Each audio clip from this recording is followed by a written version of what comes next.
Assalamualaikum warahmatullahi wabarakatuh. Selamat pagi semuanya. Pada pertemuan kali ini, kita akan belajar tentang teks eksposisi. Lalu, apa saja yang dipelajari pada materi ini?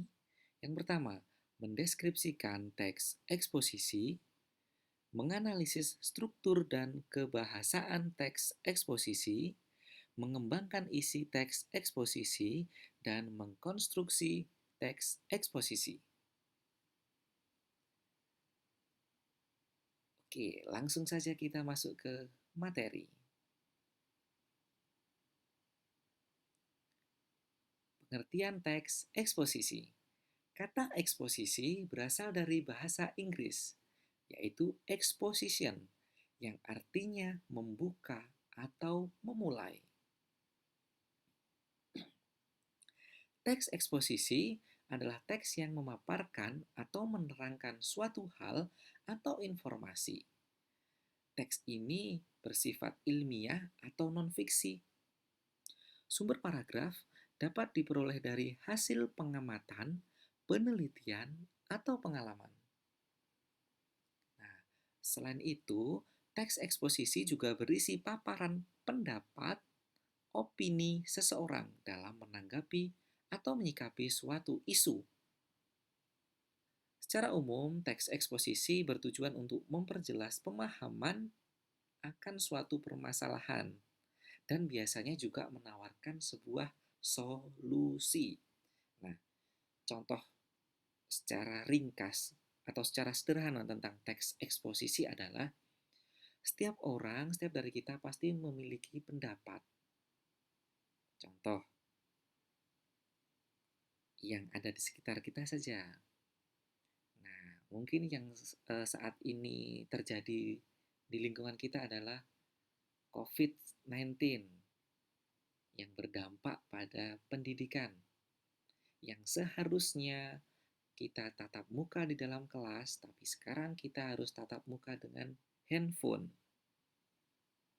Pasti banyak masalah, pasti banyak pendapat.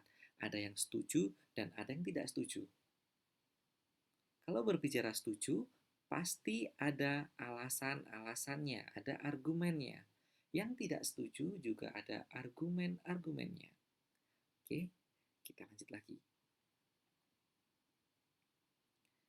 Sekarang tujuan teks eksposisi. Tujuan dari teks eksposisi yaitu menjelaskan atau memaparkan segala informasi tertentu sehingga dapat menambah pengetahuan dari pembaca. Ciri-ciri teks eksposisi. Yang pertama, teks eksposisi memiliki gaya informasi yang mengajak. Yang kedua, penyampaian teks eksposisi secara lugas dan menggunakan bahasa baku. Yang ketiga, menjelaskan informasi-informasi pengetahuan atau ilmiah. 4. Tidak memihak, artinya tidak memaksakan kemauan penulis terhadap pembaca. Jadi, penulis menyajikan argumen-argumen, sedangkan keputusan akhirnya berada di tangan pembaca. Yang kelima, teks eksposisi bersifat objektif dan netral. Artinya, objektif menurut pandangan umum. Yang keenam, penjelasannya disertai dengan data-data yang akurat. Yang ketujuh, fakta yang digunakan sebagai alat konkretitasi atau sebagai alat bukti.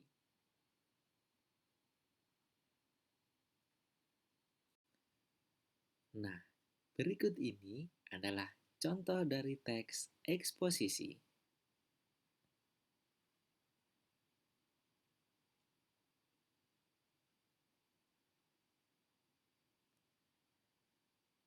Silakan kalian baca dan kemudian temukan informasi apa saja yang kalian temukan setelah membaca teks eksposisi ini. Ketika membaca, kalian boleh menjeda video ini.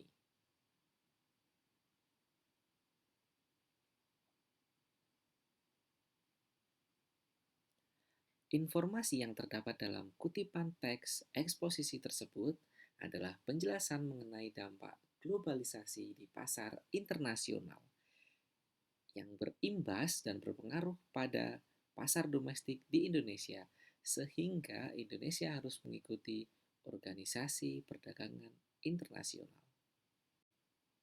Pada bagian selanjutnya, kita akan belajar tentang struktur teks eksposisi. Teks eksposisi memiliki 3 struktur. Yang pertama, tesis.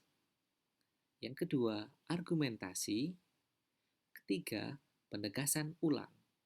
Yang pertama, tesis.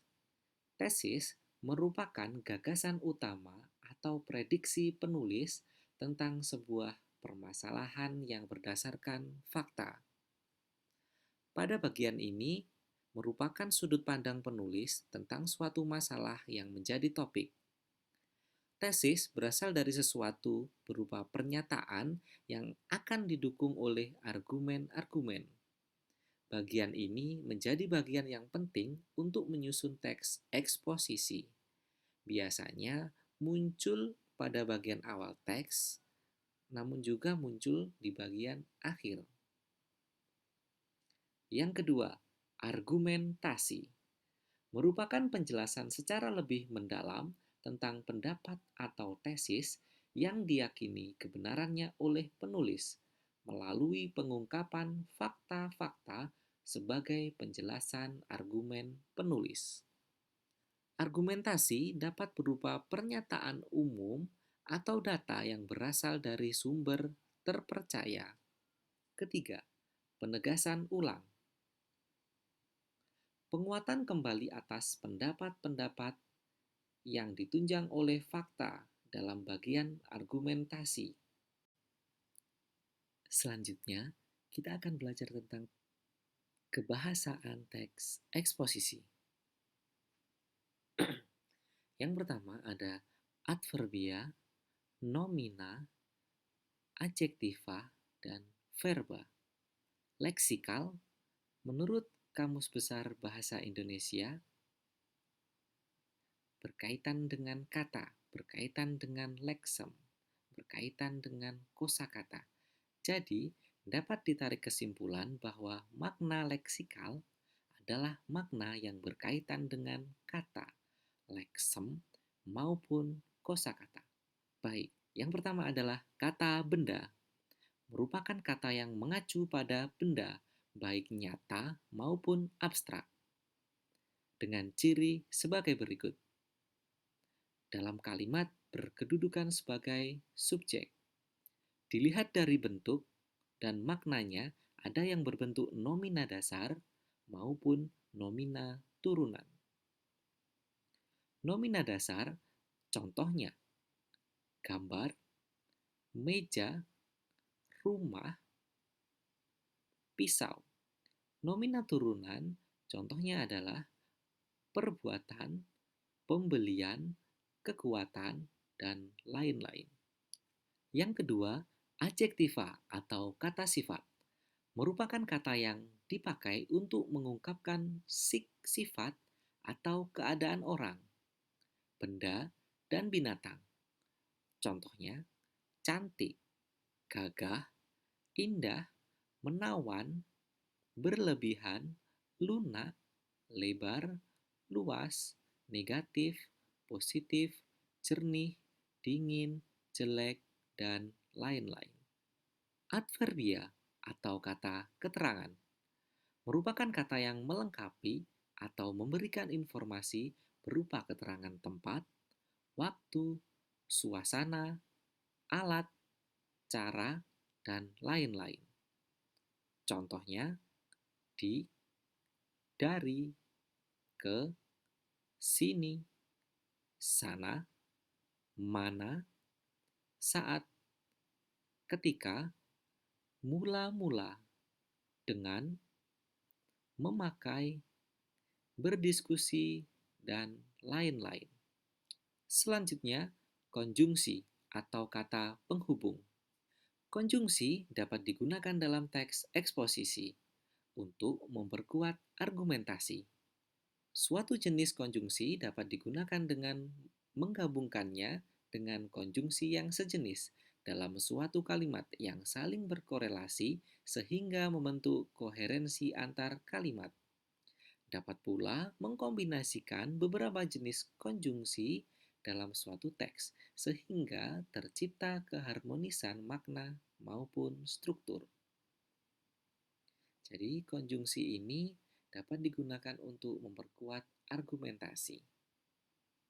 Contohnya adalah sebagai berikut: konjungsi waktu, konjungsi gabungan, konjungsi pembatasan, konjungsi tujuan, konjungsi prasyarat, konjungsi perincian, konjungsi sebab akibat, konjungsi pertentangan, konjungsi pilihan, konjungsi penegasan atau penguatan, konjungsi penjelasan, konjungsi perbandingan, dan konjungsi penyimpulan. Selanjutnya, pronomina. Pronomina atau kata ganti adalah jenis kata yang menggantikan nomina atau frasa nomina. Pronomina dapat diklasifikasikan menjadi dua macam, yaitu pronomina persona dan pronomina non-persona. Pronomina persona atau kata ganti orang yaitu persona tunggal, contohnya ia, dia, Anda, kamu, aku, saudara, nya, mu, ku, si. Dan persona jamak, contohnya kita, kami, kalian, mereka, hadirin, dan para.